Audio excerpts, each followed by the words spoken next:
This video takes a look at the basic features of Google's free mapping site, My Maps. To get started, from the ClassLink Launchpad, you're going to search for your Google Drive. So you can click on the icon, and it'll take you to your Google Drive where you see all your normal files and everything.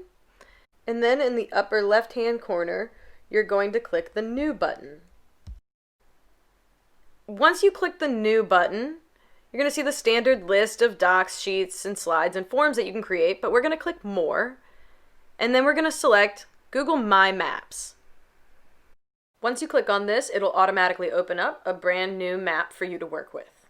Another way to open up a new My Map is by typing into Google My Maps, and it should be one of the first links that shows up, and it just gives you a little bit of a different outlook. So you click that and you get to, you can see create a new map, or you can filter through different maps that you've viewed or maps that you've created. So you can click on the create a new map button in the upper left hand corner, and that's another way that you can open a brand new base layer of a map to start working with. Now that we've got our new map, we're going to give it a title and a little description. So click Untitled Map in the upper left-hand corner, and that'll open up a new window where you can give it a title, a little description, and make sure you click Save, and you can see the changes made. Right beneath the title and description, you can see that My Maps organizes like areas and points of interest in layers. So if we want to title our layer something different than what they give us, we could just click on that name, and then it opens up a new window. So I can call this one Hiking to highlight all the areas in Virginia to go hiking. If we want to add another layer, you can click Add Layer and then keep renaming. So this one we can click on, and I'll rename this one Climbing to show the different areas you can go climbing. Another way to change the name of a layer is to click the three dots next to it, and you can see the first option is to rename the layer. You can also see that you can delete the layer, but we're going to go ahead and rename this one to Paddling.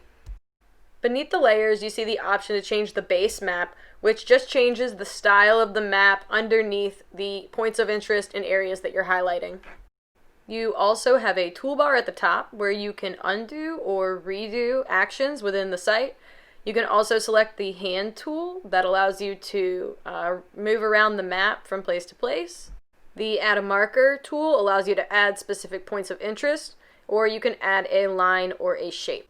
If I want to add a point of interest to a specific layer, I can make sure the layer that I want to add to is selected on the left-hand side, and then I can type into the search bar at the top and search for the landmark or the point of interest that I want to search. So I'm looking for the overlook here, and I can click Add to Map after it finds it on the map, and then you can see it's been added to that hiking layer. But I actually want to add that to my climbing layer, so what I can do is I can just drag and drop that down to the layer, and now it's in the correct area. If you want to add a custom location on the map, you can click the Add Marker from the toolbar at the top, and then you can click and drag the marker around. You can add a title, a description, and so you can kind of manipulate the details there. You can also add images. You can do this, it's pretty neat. You can either upload images directly from your hard drive or your Google Drive, or you can also directly search for images through Google. So we'll take a look at that. So if we want to find some images of what Raven's Roost Overlook looks like, we type it in there, and then you can just highlight the image that you want and hit select. And now the image is attached to the marker that you've added on the map. So you can see it says 1 of 1. So if I wanted to add another image, I can click the plus sign, and it opens back the search options again, where I can select another image. So you can attach many images or videos to one marker that you'd like. And you can also add descriptions to the images within your map. Along with adding video and images to your point of interest, you can also change the style of the marker. So if you click on the paint can icon of the marker, you can change the color. So we can look through here and select something that has a little more contrast. And then you can see a list of popular icons that you might find on a map, but we're going to click on More Icons down at the bottom, where it'll open up a library of icons that we can search through, either by category, or you can filter with actually searching. So if I want to highlight something like the climbing route, I can type in climb and I get a couple options. So I select the one I want and hit OK, and you can see that that icon's changed on my map. Now I want to add a whole area to the paddling layer of my map, not just a point of interest or a marker, but I want to highlight this whole body of water. So I'm going to go up to the add a line option there, and I'm going to click add a line or shape. And so depending on whether we connect all the dots or not, it'll be, a line or a shape. So if I select that, it's then going to give me the little cross where I can click a point on my map, and you see I get that line. And so I'm just going to do a rough outline of the area that you see here. And any of these points that you make, they can be edited later. So we'll just do this rough outline. Then I can take this last point here and connect it to where I started, and that will create my shape. Then I can change the title and description of the shape and hit save. And then if you want to edit any of the points, you can just click and drag and move them around to change the perimeter.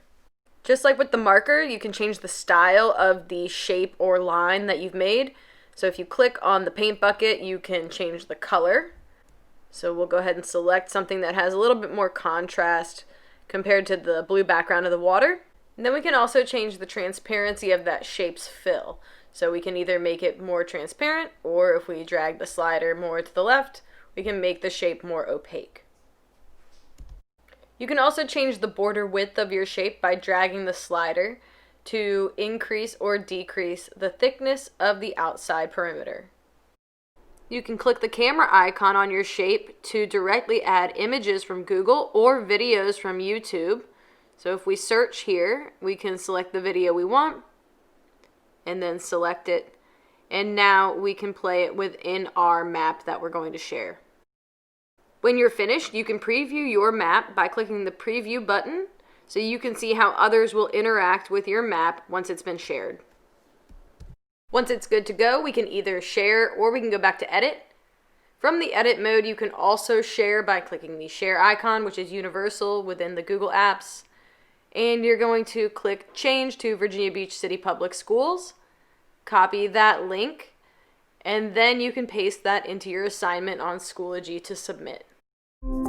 If you have questions or need help using My Maps, scan this code to get your ITS's contact information or schedule an appointment today.